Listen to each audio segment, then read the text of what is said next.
Hello students, today we will discuss total internal reflection. Okay, what is mean by total internal reflection? यहाँ पर देखिए total internal reflection means क्या, हमने पढ़ा था reflection means what and refraction means what. Okay, reflection, total internal reflection means बहुत सारे raise reflect होके बाद में जिस मीडियम पर इंसिडेंट हो रहा उसी मीडियम पर रिफ्रैक्ट होगा, उसको हम क्या कहेंगे? Total internal reflection. For example यहाँ पे देखिए रेस कैसे जा रहा है? डेंसर से rare medium. Denser medium means हमने वाटर कंसीडर किया, रेयर मीडियम मीन्स वहां पर हमने एयर कंसीडर किया है. ठीक है, तो यहाँ पर एक ऑब्जेक्ट है, ऑब्जेक्ट से बहुत सारे रेस जाएगा. ठीक है, पहले रे क्या करेगा? नॉर्मली इंसिडेंट करेगा. ठीक है, तो नॉर्मली इंसिडेंट करेगा तो normally means it will come back to the same path. ठीक है, तो दूसरा रे क्या करेगा? अगर यहाँ पर इंसिडेंट किया तो ये क्या करेगा? रिफ्लेक्ट होगा. ठीक है, अवे फ्रॉम द नॉर्मल. ये नॉर्मल है. ठीक है, अवे फ्रॉम द नॉर्मल. अगर rays denser to rare medium जा रहा है तो ठीक है, तो वहां पर क्या होगा? रे कैसे बेंड करेगा? Away from the normal. ठीक है, I is greater than IC. IC means critical angle. What is critical angle? I'll say. Okay, यहाँ पर देखिए, यहाँ पर क्या होगा?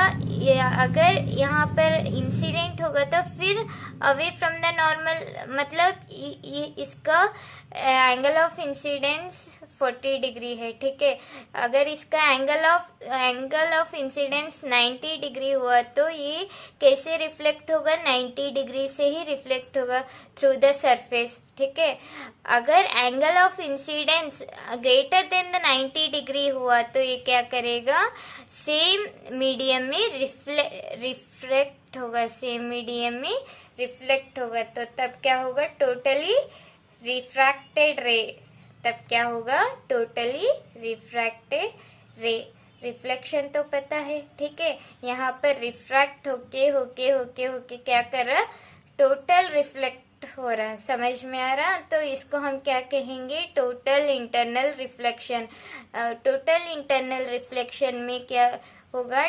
कभी भी रेस डेंसर से रेयर मीडियम में जाना चाहिए और angle of incidence must be greater then 90 degree. Angle of incidence must be greater then 90 degree. समझ में आ रहा? यही हमने यहाँ पर स्टेटमेंट में लिखा है. देखिए यहाँ पर, when a light enters from denser medium to rare medium, it's angle of incidence is larger than the critical angle 90 degree, then it will be returns back in the same medium. मतलब 90 degree से ज्यादा incident हुआ तो ये क्या करेगा? Reflect back होगा, same medium में रिफ्लेक्ट होगा. उसको हम टोटल इंटरनल रिफ्लेक्शन कहेंगे. What is mean by critical angle? यहाँ पर जो हमने इंसिडेंट किया है, angle of incidence is equal to angle critical angle. मतलब यहाँ पर देखिए 90 डिग्री से 90 डिग्री से रे क्या कर रहा? रिफ्लेक्ट हो रहा. तो ये क्या हुआ? critical angle. The angle of incidence in the denser medium for which the angle of refraction in the rarer medium is 90 degree. Rarer medium is 90 degree is called critical angle. That one is called critical angle. इसको हम क्या कहेंगे? I is equals to IC हुआ तो हम उसको क्या कहेंगे? Critical angle. अगर क्रिटिकल एंगल से हमने ज्यादा एंगल से इंसिडेंट किया तो क्या करेगा? Ray reflect to the same medium होगा. That one is called total internal reflection. हम उसको क्या कहेंगे? टोटल इंटरनल रिफ्लेक्शन कहेंगे. समझ में आ रहा? Next, condition for total internal reflection. ठीक है, क्या क्या कंडीशन है टोटल इंटरनल रिफ्लेक्शन होने के लिए? यहाँ पर देखिए, first it must be travel from rare to denser medium. And यहाँ पर मैंने कहा था कंडीशन क्या है? यहाँ पर ही it must be travel from denser to rarer medium. Okay, and next one, it should be angle of incidence must be greater than critical angle. That one is called, these two are the conditions for total internal reflection. वही लिखा है, देखिए यहाँ पर, light must travel from an optically denser to an optically rarer medium. ठीक है, the angle of incidence in the denser medium must be greater than the critical angle for two media. मतलब angle of incidence in denser medium क्या होना चाहिए, critical angle से ज्यादा होना चाहिए एंगल, तब जाकर वो क्या करेगा, रिफ्लेक्टेड रे सेम मीडियम पर रिफ्लेक्ट होगा. समझ में आ रहा. देखिए next, relationship between critical angle and refractive index. Relationship between critical angle and refractive index. यहाँ पर देखिए, from Snell's law sine I by sine R is equal to 1/2. हमें पता है यहाँ पर 2/1 के क्यों लिया, क्योंकि पहले डेंसर मीडियम में इंसिडेंट हो रहा है. ठीक है, बाद में रेरर मीडियम पर जा रहा, डेंसर टू रेरर जा रहा. ठीक है, 2/1. तो 2/1 प्रिंसिपल ऑफ रिवर्सिबिलिटी के हिसाब से 2/1 को हम 1/1/2 लिख सकते, because of principle of reversibility. Principle of reversibility,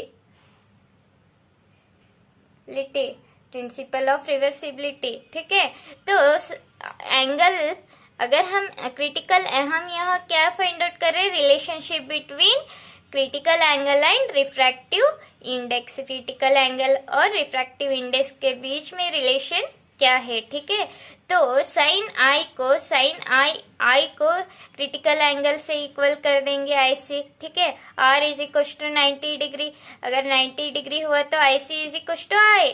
ठीक है, यहाँ therefore sine I C divided by sine 90 is equal to 1/1/2. ठीक है, sine I C by 1, sine 90 degree means 1 is equal to 1/1/2. 1/2 को यहाँ पर लेकर आएंगे, साइन आई सी को यहाँ पर लेकर आएंगे, तो ये क्या होगा, 1/2 इज इक्वल टू 1/साइन आई सी. तो ये क्या होगा, if the rarer medium is air. अगर हम इसको रेरर, यहाँ पर 1/2 को हम कैसे लिख सकते हैं, 1/2 को यहाँ पर देखिए, 1/2 को हम कैसे लिखेंगे, 1/2 को हम कैसे लिख सकते, μ2/μ1 लिख सकते, इज इक्वल टू 1/साइन आई सी. ठीक है, तो μ2 को हम क्या लेंगे, यहाँ पर μ2 मीन्स डेंसर मीडियम, तो μ2 को हम म्यू कंसीडर करेंगे. μ1 means first rarer medium, means rarer medium refractive index कितना होगा, 1 होगा. ठीक है, तो वही यहाँ पर वही लिखे, μ/1 इज इक्वल टू 1/साइन आई सी. ठीक है, म्यू इज इक्वल टू 1/साइन आई सी. अगर रेरर मीडियम से दूसरे मीडियम कंसीडर किए तो म्यू इज इक्वल टू 1/साइन I C. Thus the refractive index of any medium is equals to reciprocal of the critical angle.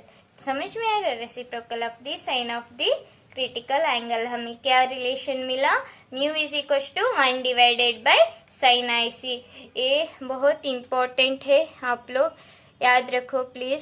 ठीक है, okay students, आज का टॉपिक अब हम यही खत्म करेंगे और एक वीडियो मैं भेज दूंगी. ठीक है, शाम तक. तब तक आप लोग ये देख लो. ठीक है, ओके बाय.